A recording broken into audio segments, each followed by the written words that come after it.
চলো দাদা। দীপা, হাতে আংটিটা ছিল সেটাও বেঁচে দিয়ে এলে, খুব খারাপ লাগছে আমার। দাদা, রূপাকে বাঁচানো ছাড়া এই মুহূর্তে মাথায় আমার আর কিছু নেই। আর ওকে বাঁচাতে গেলে অনেক টাকার প্রয়োজন, আর সেই টাকা আমাকে যেভাবে হোক জোগাড় করতেই হবে। কিন্তু এভাবে সর্বস্ব বিকিয়ে দিয়ে তো যা দরকার তার সে কিভাবে উঠবে না? জানি, তবে চেষ্টা তো চালিয়ে যেতে হবে। বলো, আমি অনেক খারাপ সময় দেখেছি, খারাপ সময়ের মধ্যে দিয়ে গেছি, কিন্তু কখনো ভাবিনি একসঙ্গে আমাকে এত যুদ্ধ করতে হবে।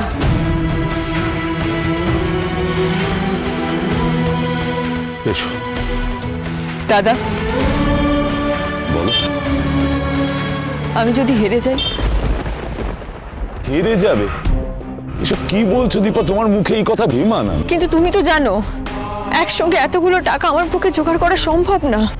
না মানে হ্যাঁ, আমি বুঝতে পারছি, প্রতিটা পদে পদে বুঝতে পারছি এই কাজটা আমার পক্ষে কতটা অসম্ভব হয়ে দাঁড়াচ্ছে। তাই রূপার বাবার সঙ্গে যোগাযোগ করাটা খুব জরুরি। এই টাকা দিয়ে হয়তো রূপার চিকিৎসা হবে না, কিন্তু রূপার বাবাকে খোঁজার জন্য খবরের কাগজে বিজ্ঞাপন তো দিতে পারি। বিজ্ঞাপন? হ্যাঁ, বাংলা ইংলিশ সব কাগজে বিজ্ঞাপন দেব। ওর বাবা দেশের যে কোনাতেই থাকুক না কেন, আমার কথা যেন ওনার কাছে গিয়ে পৌঁছয়। আর বিদেশে কয়েকটা নিউজ পেপারেও দেবো ভেবেছি। তোমার কি মনে হয় উনি বিদেশে চলে গেছেন? জানি না, যদি গিয়ে থাকেন। আর উনি বারবার বলতেন বিদেশে চলে যাওয়ার কথা, এমনকি মেয়েদের বিদেশে যাওয়ার জন্য পাসপোর্টও রেডি করেছিলেন। উনিও তো ওনার ইচ্ছে মতো যা করার করেছেন, তাতে আমার কিচ্ছু বলার নেই। কিন্তু রূপার চিকিৎসার দায়িত্ব তো ওনারও, তাই না?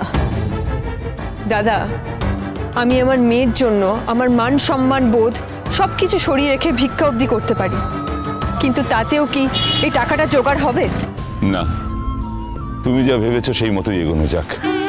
চলো, খবরের কাগজের অফিসগুলোতে যেতে হবে, আর যেভাবেই হোক ডাক্তারবাবুর কাছে খবরটা পৌঁছতেই হবে। এসো দীপা।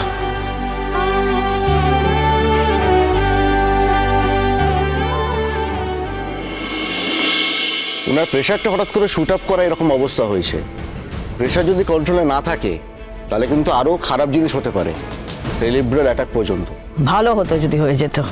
লাবণ্য? কি লাবণ্য? বাঁচতে চাই না আমি সত্যি বাঁচতে চাই না, বাঁচতে চাই না আমি। প্লিজ মা, এরকম ভাবে বলো না।